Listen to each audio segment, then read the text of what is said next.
ప్రపంచవ్యాప్తంగా పలు దేశాలను మంకీపాక్స్ వ్యాప్తి కలవరపెడుతోంది. భారత్లో మంకీపాక్స్ కేసులు ఒక్కొక్కటిగా నమోదవుతుండడం ఆందోళన కలిగిస్తోంది.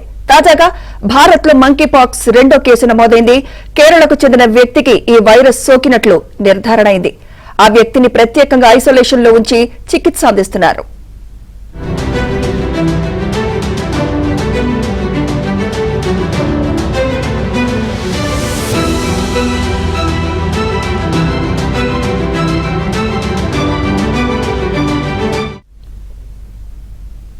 కేరళలోని మలప్పురానికి చెందిన 38 ఏళ్ల వ్యక్తి దుబాయ్ నుంచి సెప్టెంబర్ 13న తిరిగి వచ్చారు. సెప్టెంబర్ 16 నుంచి హై ఫీవర్, శరీరంపై దద్దుర్లతో ఆసుపత్రిలో చేరాడు. కోజికోడ్ మెడికల్ కాలేజీ ఆసుపత్రిలో శాంపిళ్లను పరీక్షించిన వైద్యులు మంకీపాక్స్ గా నిర్ధారించారు. ప్రస్తుతం ఆ వ్యక్తి ఆసుపత్రిలో చికిత్స పొందుతున్నాడు.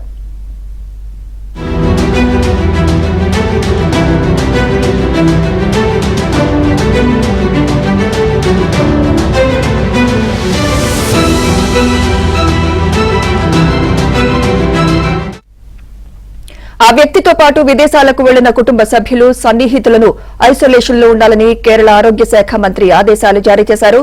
ఏవైనా లక్షణాలు కనిపిస్తే వెంటనే వైద్యులను సంప్రదించాలని సూచించారు. దుబాయ్ నుంచి తిరిగొచ్చిన తర్వాత ఆ వ్యక్తి ఎవరెవరని కలిశారో తెలుసుకుని వారిని సైతం ఐసోలేషన్లో ఉంచే ప్రయత్నాలు చేస్తోంది కేరళ ప్రభుత్వం.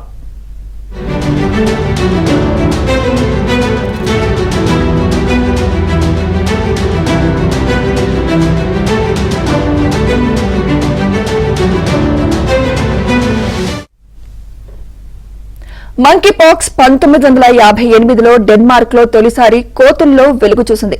2005లో కాంగోలో వేల సంఖ్యలో ఈ కేసులు నమోదయ్యాయి.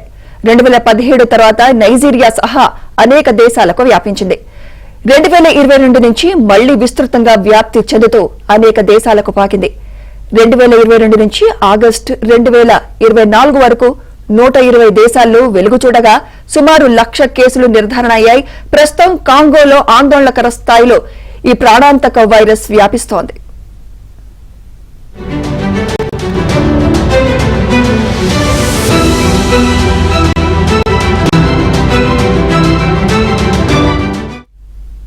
భారత్లో సెప్టెంబర్ 9న తొలి మంకీపాక్స్ కేసు నమోదైంది. మంకీపాక్స్ వైరస్ పట్ల అప్రమత్తంగా ఉండాలని కేంద్రం సూచించింది. వైరస్ లక్షణాలు కనిపించిన వెంటనే వైద్యులను సంప్రదించాలని కోరింది.